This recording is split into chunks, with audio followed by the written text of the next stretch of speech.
Белгилүү болгондой 2025-жылдын башынан бери 1-январдан тактап айтканда Кыргыз Республикасында өндүрүүчүлөрдүн кеңейтилген жоопкерчилиги мыйзамы ишке ашырыла баштады. Бул мыйзамдын эң негизги максаты жанагы импорттоочулар жана өндүрүүчүлөрдүн утилдик жыйымы төлөнө баштады. Бул мыйзамда 24 группа товарлар белгиленген.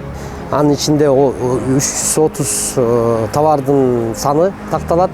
Утилдик жыйым бул жанагы өндүрүүчүлөрдүн жана импорттоочулардын атайын таңгактарга жана бөтөлкөлөргө жана башка продукция ТНВ код менен мыйзамдын негизинде төлөнө баштады. Бул мыйзам азыркы учурда өкмөт тарабынан бизде эко оператор мамлекеттик ишканасы түзүлдү. Бул ишкана түзмө-түз ошо импорттоочу жана өндүрүүчүлөр менен иш алып барат. Өндүрүүчүлөрдүн кеңейтилген жоопкерчилигинин негизги максаты бул жанагы продукциядан түшкөн утилдин жыйымын чогултуунун негизинде эко оператор мамлекеттик ишканасы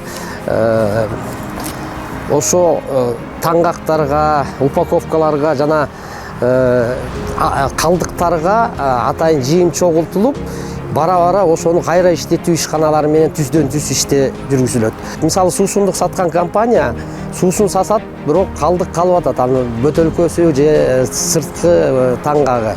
Ошолордун ар бир килограммына, жалпы эсеп менен айтканда тоннасына атайын жыйым төлөнөт. Ал жыйымдар ошо кайра иштетүү ишканаларында каржылоо максат болуп негизделген.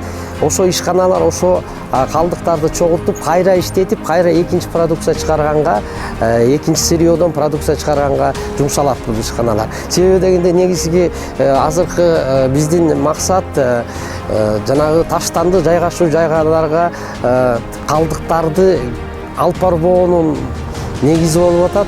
Андан көрөк ошо калдыктарды кайра иштетип экинчи продукция чыгаруу эң негизги милдет.